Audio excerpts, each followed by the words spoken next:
ভালো করে বোঝেন কি বলছেন আল্লাহর কাছে। আশহাদু আল্লা ইলাহা ইল্লাল্লাহ আর আমানতু বিল্লাহর মধ্যে আসমান জমিন পার্থক্য আছে। আশহাদু আল্লা ইলাহা মানে আমি আল্লাহ রাব্বুল আমিনের ব্যাপারে সাক্ষ্য দিচ্ছি, আই উইটনেস। কিন্তু আমানতু বিল্লাহ মানে সাক্ষ্য দেওয়া নয়। আমানতু বিল্লাহ মানে আমি মেনে নিলাম আল্লাহকে। সাক্ষ্য দেওয়া এক জিনিস আর মেনে নেওয়া ভিন্ন জিনিস, ঠিক না? কি মানছেন আপনি? আপনি মানছেন আমানতু বিল্লাহ ওয়া মালাইকাতিহি, ফেরেশতা দেখতে পান না? দেখতে পাই না, কিন্তু বিশ্বাস করে মেনে নিছি আল্লাহ তোমার ফেরেশতা আছে। তারপরে মেনে নিছেন কি ওয়া কুতুবিহি, আল্লাহ আসমান থেকে ঐশী গ্রন্থ হিসাবে যত নবীর প্রতি যা কিতাব আসছে সবগুলাকে আমি মেনে নিলাম। এইটা মেনে নাই যে তার নাম হচ্ছে মুমিন, তার নাম মুসলমান। আমার দিকে তাকান, আমার হাতে কোরআন মজিদ আছে। একজন লোক বলছে, হুজুর আমি পড়তে পড়তে সুবহানাল্লাযী আসরা বিআবদিহি লাইলাম মিনাল মাসজিদিল হারাম ইলাল মাসজিদিল আকসাল্লাযী বারাকনা হাওলা, কোরআনের 15 পারা এর আগ পর্যন্ত মোটামুটি আমার সব বোঝা শেষ। আমার এই বিষয়ের কোনো মন্তব্য নাই, তবে বাকি 15 পারা এখনো ক্লিয়ার করতে পারি নাই।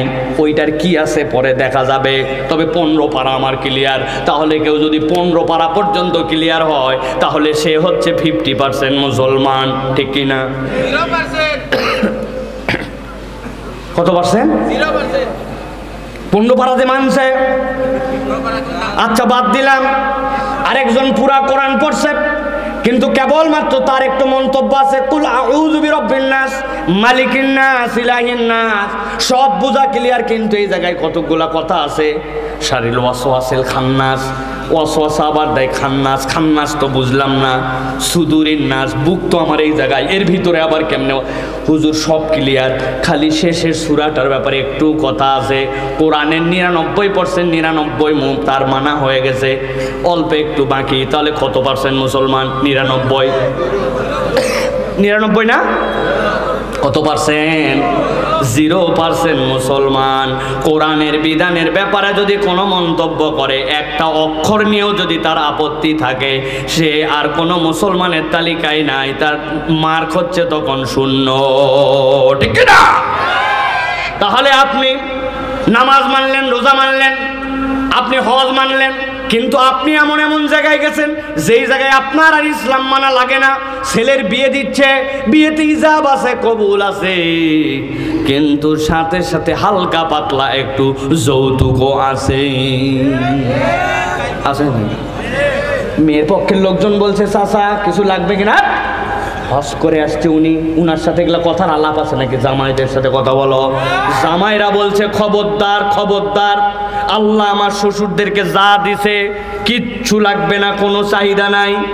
তবে বেটি বিয়ে দেওয়ার পরে তো ঢাকায় পাঠাবেন, ওইখানে যদি আপনারা বড় একটা টিভি দেন আপনার বেটি দেখবে। বড় যদি একটা ফ্রিজ দেন, আমাদের লাগবে নাকি ছোট ছোট মাছ টাছ দেশি পাঠালে আপনার বেটি থুয়ে খাবে। আর যদি একটা R15 দেন, কোন জায়গা কনে চলবে নি, মুসিবতে পড়বে নি, তার থেকে বেটা ক্লিয়ার পিছনে আপনার বেটি ঘুরবে নি। এগুলো আপনাদের জন্যই দরকার। ওরা বলছে বুঝে ফেলছে আসলে আপনাদের কোনো চাহিদাই নাই। আছে কিনা? এরকম করে নামাজি সাহেব, রোজাওয়ালা সাহেব, হজওয়ালা সাহেব এইরকম করে যৌতুক খায়। উনিও আবার বলে আমানতু বিল্লাহি ওয়া মালাইকাতিহি ওয়া কুতুবিহি। কত পার্সেন্ট? কথা বলেন, ভালো করে বোঝেন। এই জন্য ধান্দাবাজ ধান্দাবাজ ধান্দাবাজে ভরে গেছে। বিয়ের আগের ইসলাম আর পরের ইসলামে মিল নাই। দেখবেন সুন্দর করে ইজাব আর কবুল আছে, সুন্দর করে বিয়ের মধ্যে মোহরানা আছে, কিন্তু বিয়ের 7 দিন আগের থেকে হিন্দুয়ানি বিভিন্ন কার্যকলাপ আছে। মেহেদি সন্ধ্যা, হলুদ সন্ধ্যা, গোসল রাত্রি, এরপরে এলাকার এইগুলা দুর্বল মাইক না, ফাটাফাটি মাইক নিয়ে আসে, দরজার 2 পাশে দিয়া আসেনে। এই ঢিষ্টি ঢিষ্টি শুনে একজন লোক আসছে, এসে বলছে এই মুরব্বি, আপনি হাজী সাহেব মানুষ, আপনার বাড়িতে ঢিষ্টি ঢিষ্টি কি ব্যাপার? বলছে থাম থাম, তোরও বেটি আছে। আমি কি করতে চাইছি নাকি? নাতি নাত করে একটু করে, এখনকার সমাজে একটু করাই লাগে, না করলে ইজ্জত থাকে না। একটা দিন ধরতো ধর, চল আসরের নামাজটা পড়ে আসি। হাজী সাহেবের বাড়িতেও নাচ গান, বেহায়াপনা, বেলাল্লাপনা, এরকম ঘটনা পাবনায় নাই। আপনি যে বলছেন আমানতু বিল্লাহি ওয়া মালাইকাতিহি ওয়া কুতুবিহি, কত পারছেন? বুঝে বলেন কিন্তু কত? ওয়াজ করতে শুরু করলেই ওয়াজ সারা রাত চলবে। কিন্তু আমি আপনার কাছে বলতে চাই, এইটা জীবনের আপনার আমার জন্য বড় বেশি সমস্যা ভাই। এর থেকে আমাদেরকে বাঁচার উপায় বের করা লাগবে। বাঁচা লাগবে কি না? আপনারা যদি বলেন তাহলে আমি একটা বুদ্ধি বার করছি, বহু গবেষণা করে আপনাদেরকে আজকে বলে দিয়ে যেতে চাই। ভালো করে বুঝে বলেন। ওই যে পেছনে যারা আছে বলবো, ফিরি ফিরি চলবে না। মাহফিল আল্লাহ যা হাদিয়া দিব ওটা পাপ। আপনারা যাওয়ার সময় প্রত্যেকে মোসাবা করে 100 টাকা করে দিলে গায়ে বুদ্ধি বলবো। হুজুর সব তো ওই চটপটি খায় ফুরাই ফেলাইছে, টাকা নাই। টাকা না থাকলে পাশের জনের থেকে হাওলাত নেওয়া লাগবে, তাও যাওয়ার সময় দেওয়া লাগবে। বুদ্ধি যদি পছন্দ হয় রাজি? বুঝে বলেন রাজি? এখন থেকে আমরা কালেমাটা একটু বুদ্ধি করে ঘুরায় নিব। আমানতু বিল্লাহি ওয়া মালাইকাতিহি ওয়া কিছু কিছু কুতুবিহি, অথবা এখন থেকে বুদ্ধি করে বলবো আমানতু বিল্লাহি ওয়া মালাইকাতিহি ওয়া যদ্দুর বুঝি তদ্দুর কুতুবিহি। কবরে ফেরেশতা সাহেব আপনার লোক খবর কি? বলতে আগেই কই আসছিলাম আমি, যদ্দুর বুঝি তদ্দুর কুতুবিহি। বুঝে থাকলে বলেন, এই বুদ্ধি দিয়ে হুজুরকে কি 100 টাকা দেওয়া যাবে?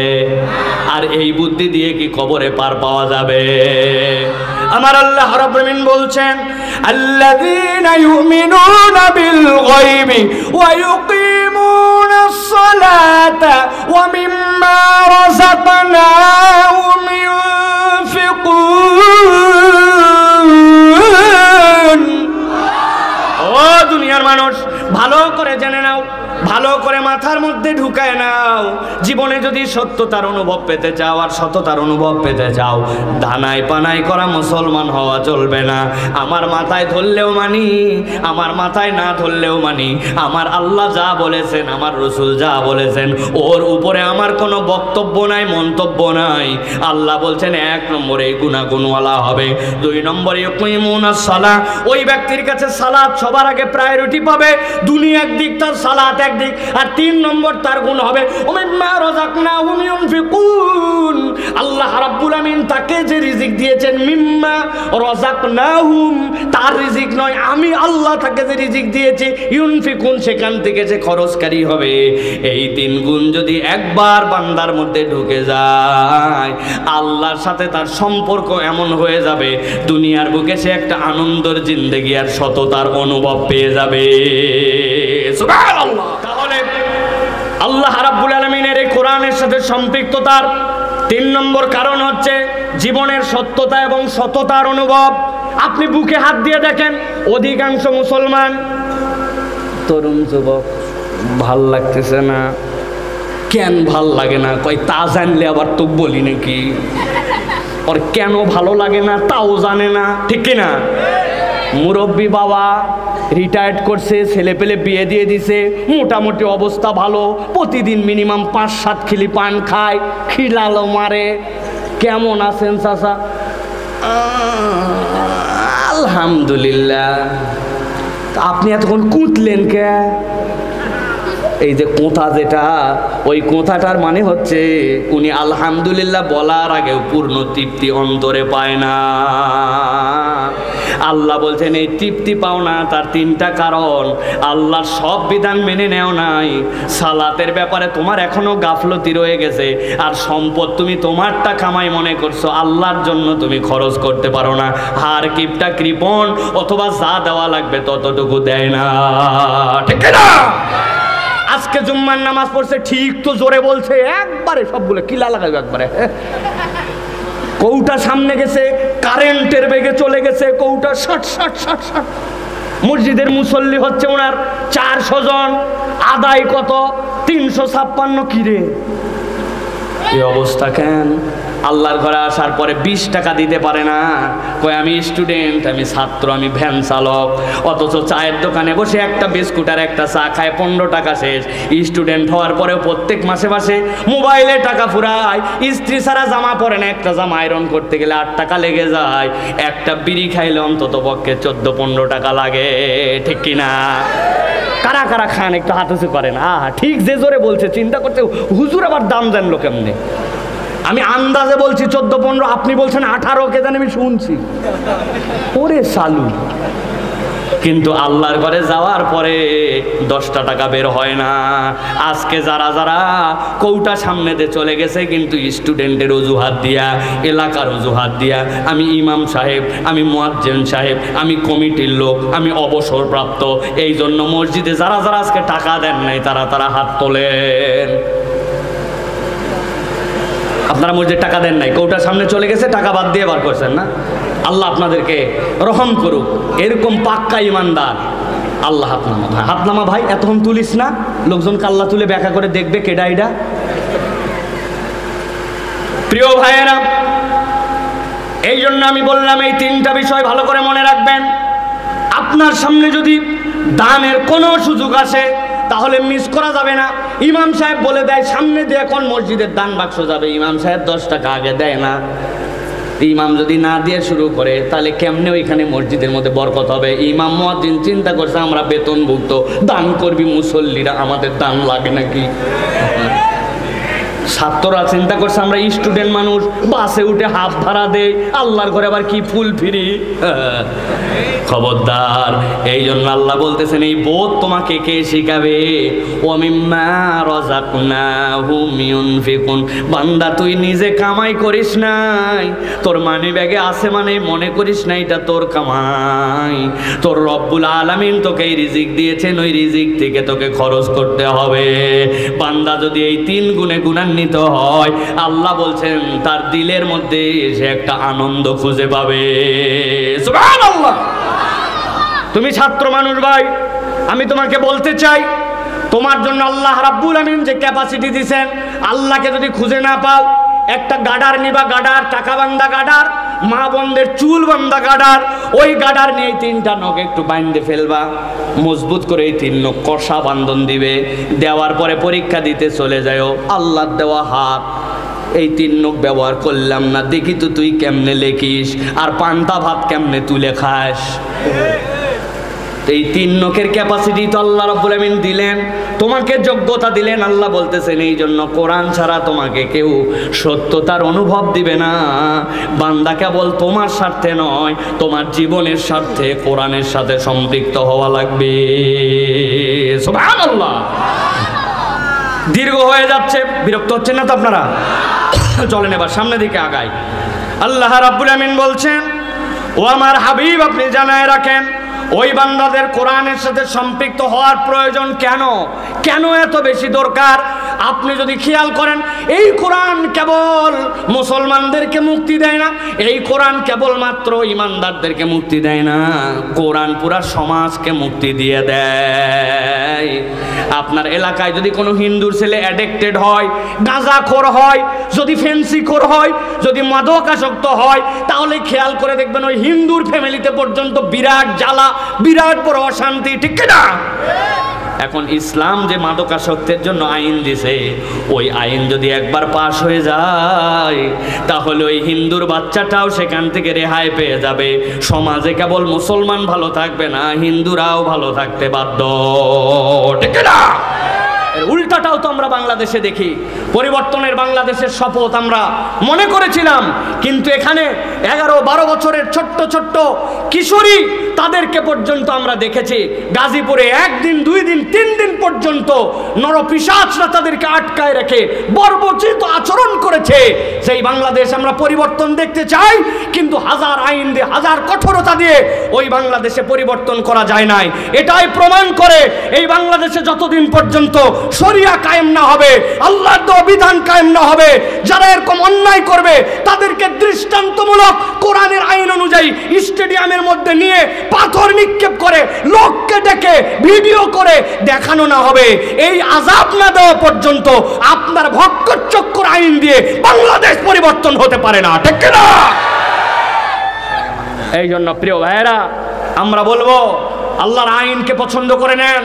আল্লাহর আইন যদি পছন্দ না করি, তাহলে আপনি আমি ধানাই পানাইওয়ালা মুসলমান হব, মনে করব 100%, কিন্তু আসলে হয়ে যাব কত পার্সেন্ট? এই জন্য আমরা বলতে চাই, প্রচলিত আইন যেটা আছে সেখানে ওইগুলার দৃষ্টান্তমূলক বিচার হোক।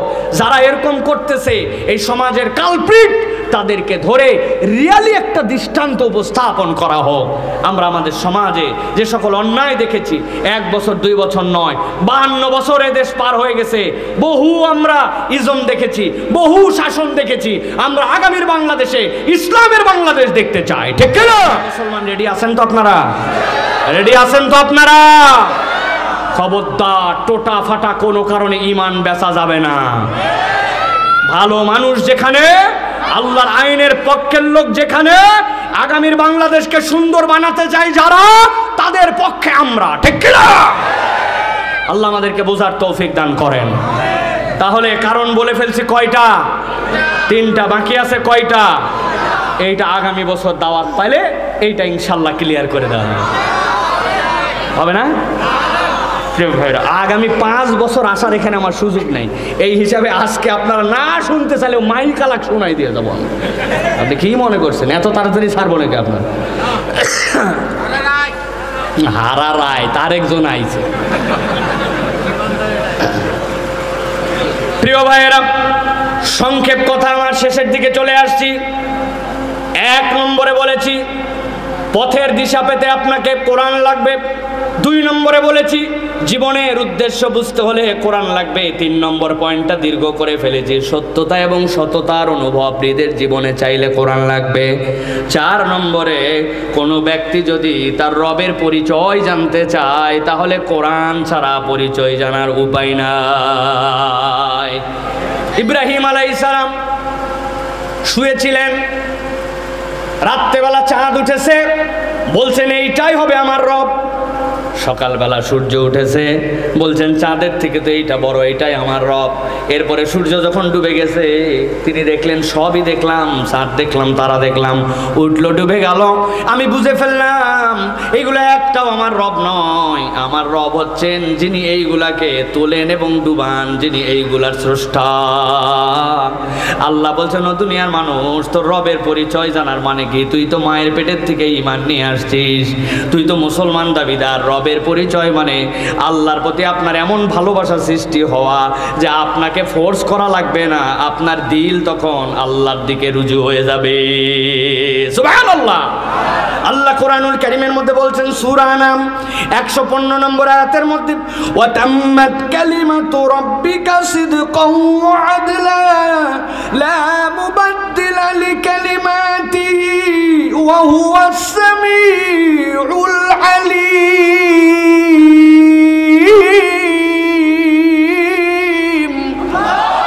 ও বান্দা, জেনে রাখ, জেনে রাখ, তোর রব তাম্মাত কালিমাতু রাব্বিক, তোর রবের কালিমা পূর্ণ হয়ে গেছে। সিদকান ওয়া আদলা, তোর রব হচ্ছে সর্বোচ্চ সত্য, সর্বোচ্চ আদালত। লা মুবাদদিলা লিকালিমাতিহি, কথা ঘুরে না একমাত্র আল্লাহর, তাছাড়া সবার কথা ঘুরে যায়, ঠিক কি না? এত বড় ইশতেহার দিছে আপনাকে, হ্যান করেঙ্গা ত্যান করেঙ্গা। ওই ইশতেহার যদি বাস্তবায়ন হতো, তাহলে বাংলাদেশের রাস্তাঘাট, ঘর দুয়ার সবগুলা সোনা দিয়া 2 বার মোড়ানো হয়ে যেত। কিন্তু উনার ইশতেহার দেওয়ার পরে উনি এত ব্যস্ত, লিডারকে আর এলাকায় দেখা যায় না। উনি ঢাকায় থাকে, ব্যাংক ডাকাতি করে, উনি ঢাকায় থাকে, বিদেশে বাড়ি করে। এলাকার লোকের ভাগ্য পরিবর্তন হয় না, আবার এলাকার লোকের লাত্তি খায়া অনেক সময় এ দেশ থেকে অন্য দেশেও যাওয়া লাগে। আসেনি ভাই? আপনাদের এলাকার গুলাও গেছেনি ভাই? ভালো করে খেয়াল করেন, ঠান্ডা মাথায় বসেন। আল্লাহ রাব্বুল আমিন রবের পরিচয় কেন বলতেছেন? আপনি যখন আপনার রবকে চিনে ফেলবেন, যিনি আমার খালিক, যিনি আমার মালিক, এইটা যদি একবার অনুভব করে ফেলেন, আপনার ভিতরটা অন্যরকম হবে। আমি অনেক সময় উদাহরণ দেই, দীর্ঘ হচ্ছে আপনাদের কাছে, তারপরে ছোট্ট একটা উদাহরণ দেই। আল্লাহ রাব্বুল আমিন কোরআনে বলছেন, আলাম নাজআল লাহু আইনাইন ওয়া লিসানান ওয়া শাফাতাইন ওয়া হাদাইনাহু নাজদাইন।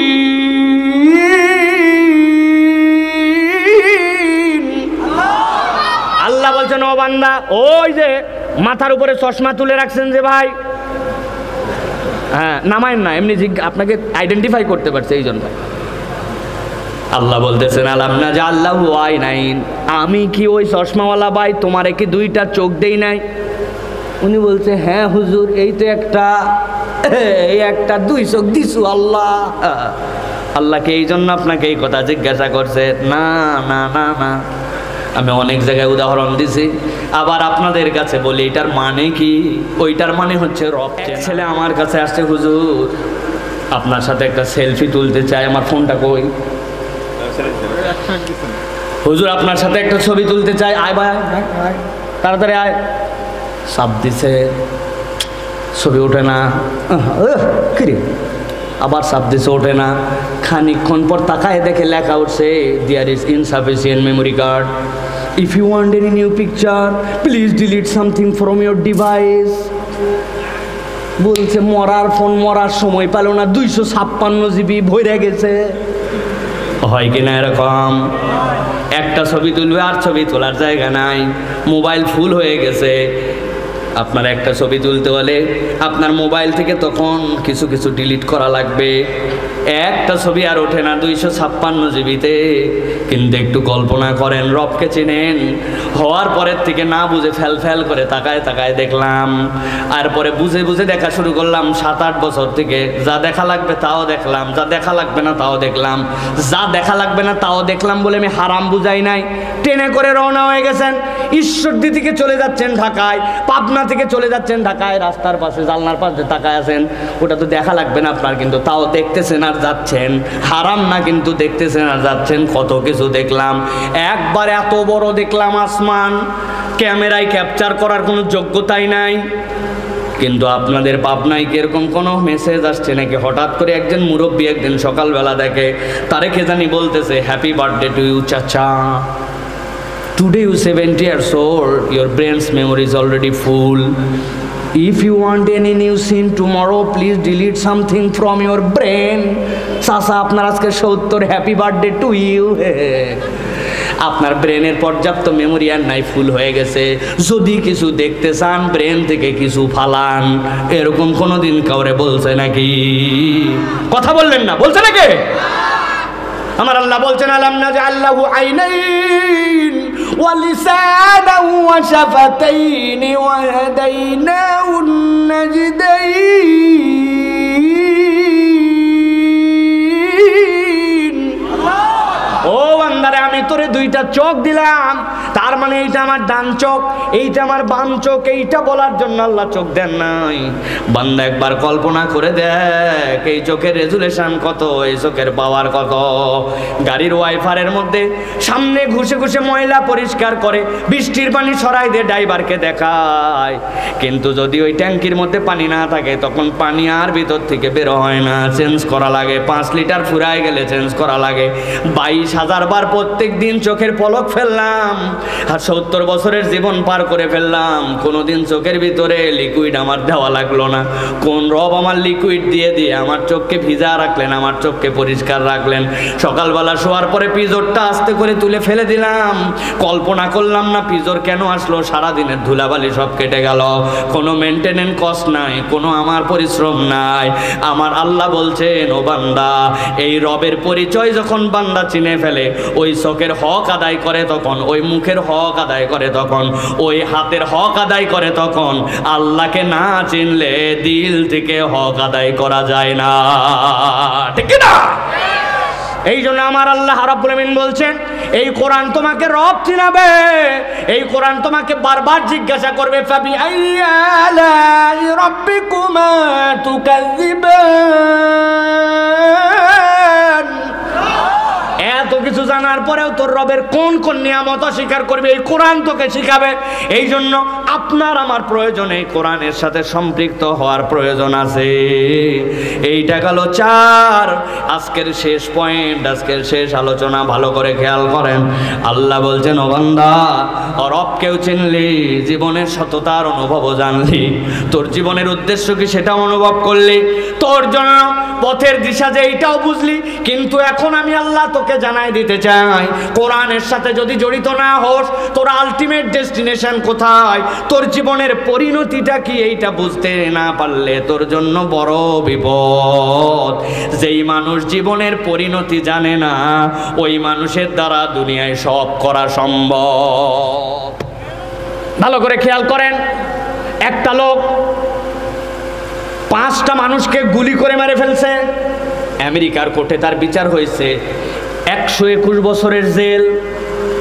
খারাপ বিচার ভাই। 121 বছর জেল দেওয়ার কারণে যেই 5 জন মানুষ মারে ফেলছিল, ওরা এমন শান্তি পাইছে যে আমার বাপ মরছে তাই কি 121 বছর আমি খুশি, তাই না না না না।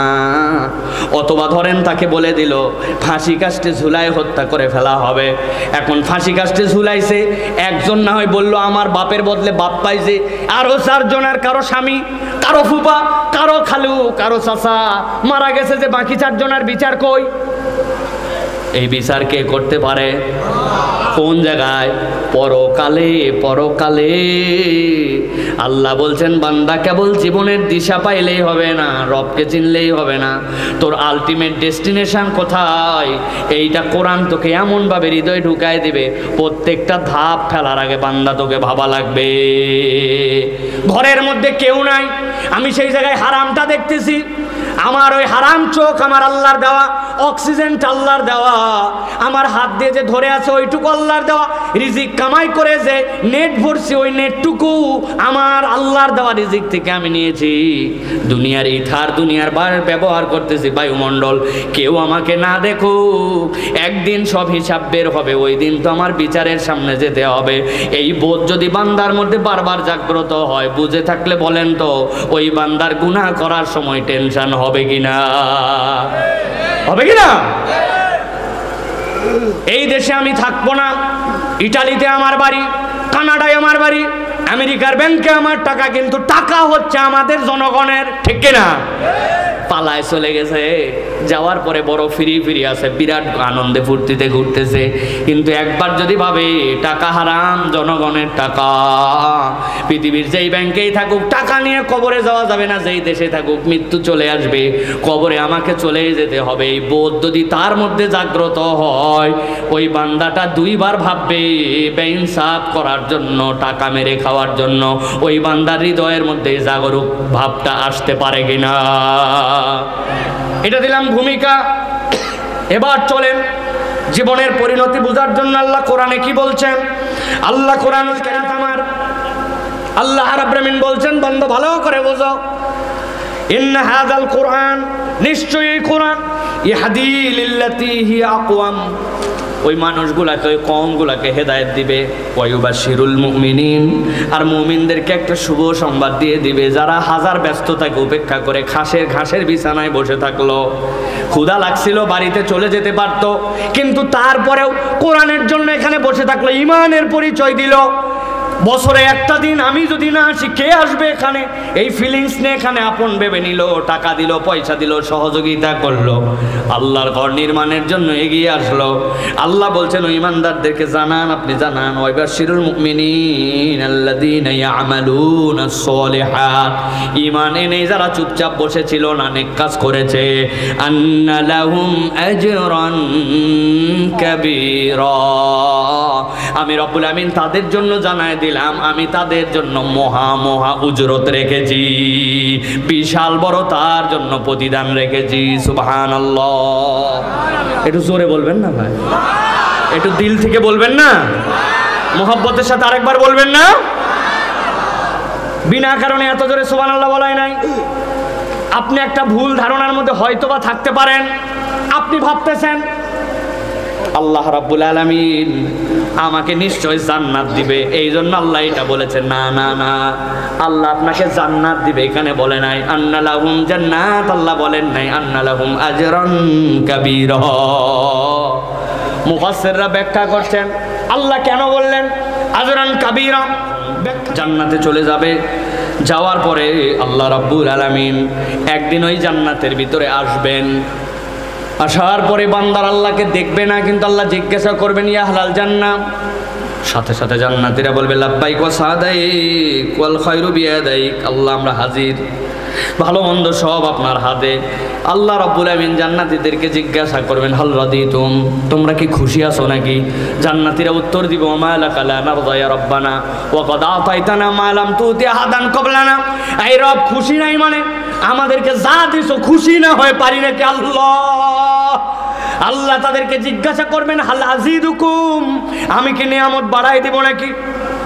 বান্দারা ভেবা চাকা খাই যাবে, এর থেকে বড় আবার নিয়ামত কেমনে হয়, কেমনে আবার এর থেকে বেশি বৃদ্ধি হয়। বান্দা যখন চুপ করে যাবে, আল্লাহ সাথে সাথে তখন বান্দাদেরকে বলবেন উহিল্লু আলাইকুম রিদওয়ানি, ও আমার বান্দারা আজকের থেকে তোদের পরে আমি চির খুশি হয়ে গেলাম, আর কোনোদিন তোদের প্রতি রাগ করব না। এইটা বলার পরে জান্নাতে রব্বুল আলামিন তার যত পর্দা আছে সব পর্দা তুলে ফেলবেন, ঈমানদারদের সাথে বান্দাদের দেখা হয়ে যাবে। সুবহানাল্লাহ।